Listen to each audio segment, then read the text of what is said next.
अगर आज कोई मुसलमान ये घटना किया रहता, आंसू बम छोड़ा रहता, तो आज सारा मीडिया प्रचार करते करते हालत ख़राब कर देते और लोग को बताते, देखिए ये मुसलमान, ये आतंकवादी है, ये घुस करके सांसद को मारने का काम किया है। जिनको जान का खतरा हो सके।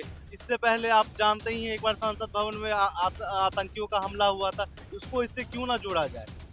आज आप प्रोटेस्ट के माध्यम से आप प्रोटेस्ट कीजिए, कोई दिक्कत नहीं, लेकिन ऐसा प्रोटेस्ट मत कीजिए जिससे देश पे सवाल उठे, यहाँ की सिक्योरिटी पे सवाल उठे। सलाम दोस्तों, आप देख रहे हैं हिंदुस्तानी मीडिया। अभी हमारी टीम मौजूद है मधुबनी शहर के एक हलका में, जहां देख सकते हैं कि कुछ नौजवान भी हमारे साथ हैं, उधर महिलाएं भी बैठी हुई हैं। हम बात करेंगे कल 13 दिसंबर को जो पार्लियामेंट में घटना घटी थी, उस सिलसिले में हम बात करेंगे। देखते हैं कि आखिर कल की घटनाओं के बारे में इन नौजवानों का क्या कहना है। स्वागत है आपका जी, बहुत बहुत धन्यवाद। परिचय दीजिए अपना। जी, मेरा नाम मयंक विश्वास है और मैं एक सामाजिक कार्यकर्ता हूँ। मयंक जी, कल पार्लियामेंट में जो घटना घटी है, जानकारी होगी आपको, क्या जानकारी आपको है और आप किस निगाह से देखते हैं उस घटना को? देखिए, ये सिक्योरिटी लेवल पे बहुत बड़ी चूक है। आज तो आंसू गैस लेके गया है लोग, लेकिन इससे ये पता चलता है कि उस संसद भवन में अगर सिक्योरिटी जांच एजेंसियों का जो ध्यान है वो मजबूती से नहीं है, क्योंकि नया नया संसद भवन बना है और लोग इसी प्रकार जाएंगे और वहाँ पे आज आंसू गैस है, कल बम भी हो सकता है। वहाँ पे देश के माननीय सदस्य जन रहते हैं जो हमारे देश को चला रहे हैं, उनकी सिक्योरिटी में बहुत ज़्यादा भूल चूक है। ये उनके जान को खतरा का मतलब पूरे देश को खतरे में डालने का क्या कहते हैं उसको, साजिश है।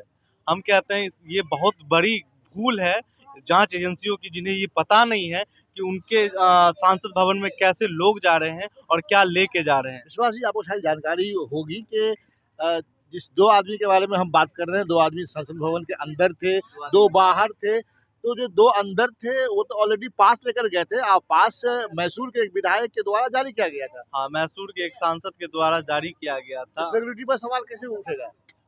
देखिए, सिक्योरिटी पे इस वजह से सवाल उठेगा कि अगर किसी को पास भी अगर मिलता है तो उसकी तो जांच होनी चाहिए ना, वो क्या लेके जा रहा है। वहाँ की जांच एजेंसियों को सतर्क होना चाहिए कि वो इंसान क्या ऐसा लेके जा रहा है जिससे उस सदन में बैठे सांसदों को, उस सदन में बैठे माननीय प्रधानमंत्री या अन्य कोई भी जिनको जान का खतरा हो सके। इससे पहले आप जानते ही हैं, एक बार संसद भवन में आतंकियों का हमला हुआ था, उसको इससे क्यों ना जोड़ा जाए। आज आंसू गैस लेके जाके प्रोटेस्ट किया गया। हम मानते हैं कि प्रोटेस्ट करना हमारा अधिकार है।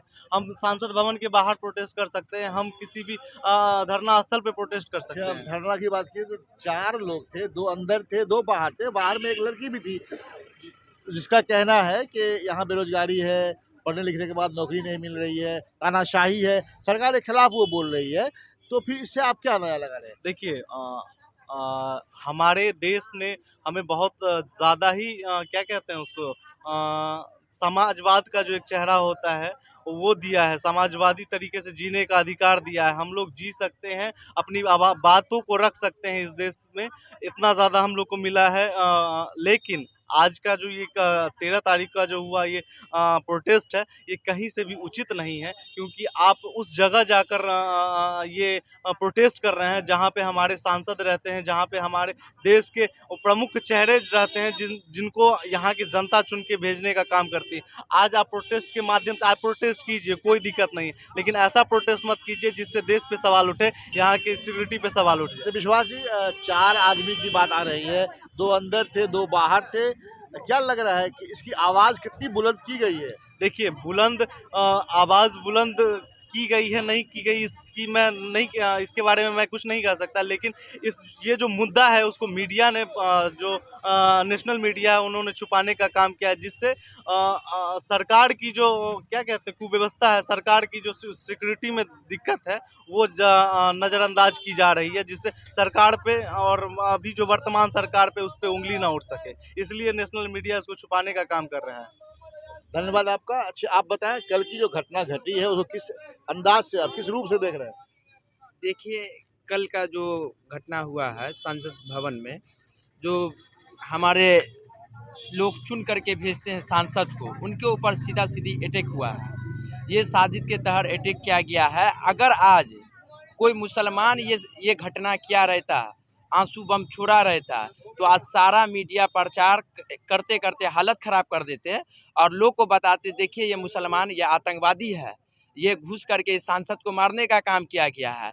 तब भी कल जो 2 आदमी घुस करके आंसू बम चलाया गया है, वो आदमी को आज छुपाया जा रहा है मीडिया के तहत। मीडिया कहीं उनका कहीं दिखला नहीं रहे, किसी चैनल पे नहीं दिखला रहे हैं। बताइए साजिश है। अच्छा, दो आदमी तो अंदर थे, दो जी। बाहर एक लड़की भी है। उसका साफ दावा है कि सरकार जो है तानाशाही दिखा रही है, जी। बेरोजगारों को नौकरी नहीं दे रही है, काम नहीं दे रही है। वो खुद वेल क्वालिफाइड लड़की है। क्या कहना चाहिएगा इसका आप? देखिए, अधिकार मांगना सबका हक है, ये देश अधिकार मांगने के लिए, लेकिन इस तरह आप किसी सांसद के जाकर के भवन में आप जाकर के आंसू बम चलाना, ये कोई आपको कहा नहीं गया है। कोई आप इस तरह आप ये कीजिए, आंदोलन कीजिए, ये आंदोलन का कोई तरीका नहीं हुआ। अच्छा विश्वास जी, आप बताएं कि ऐसे लोगों पर किस तरह की कार्रवाई होनी चाहिए जो अंदर पकड़ा गया या फिर बाहर पकड़ा गया? देखिए, प्रोटेस्ट करना इस देश में कोई गलत बात नहीं है, आप प्रोटेस्ट कर सकते हैं, लेकिन जिस तरह से इन लोगों ने प्रोटेस्ट करने का काम किया है, संसद भवन के अंदर घुसकर आंसू बम फेंकने का काम किया है और बाहर से आंसू गैस फेंकने का काम किया है, ये सरासर गलत है और सख्त से सख्त कार्रवाई इस वजह से होनी चाहिए कि आइंदा आगे आने वाले भविष्य में कोई ऐसा कदम ना उठा सके। और सरकार का जो सुरक्षा समिति है, उनको भी सोचना चाहिए कि ये जो चूक हुई है, इसके बाद ये चूक ना हो, जिससे हमारे देश के माननीय सांसद या मंत्री या प्रधानमंत्री को कोई जान का आफत। क्या लग रहा है आपको, कार्रवाई होगी? देखिए, कार्रवाई तो होनी ही है, देश कानून से चलता है। क्या कहते हैं उसको, निर्दोष को सजा नहीं हो सकता और कि कोई दोषी उसको सजा होने से कोई नहीं रोक सकता। इसलिए सजा होनी चाहिए और इससे ये सीख मिलेगी लोगों को कि प्रोटेस्ट सही है, कानूनन अधिकार है, लेकिन इस तरह का प्रोटेस्ट इस देश को नामंजूर है और इसकी हम सख्त निंदा करते हैं। आप थोड़ा अपना नाम बताइएगा। मेरा नाम रिजवान अहमद हुआ। रिजवान जी, कल जो घटना घटी है, क्या लग रहा है आपको? इसके बारे में क्या कहना चाहेंगे? देखिए, ये घटना बहुत ज़्यादा चौंकाने वाली घटना है।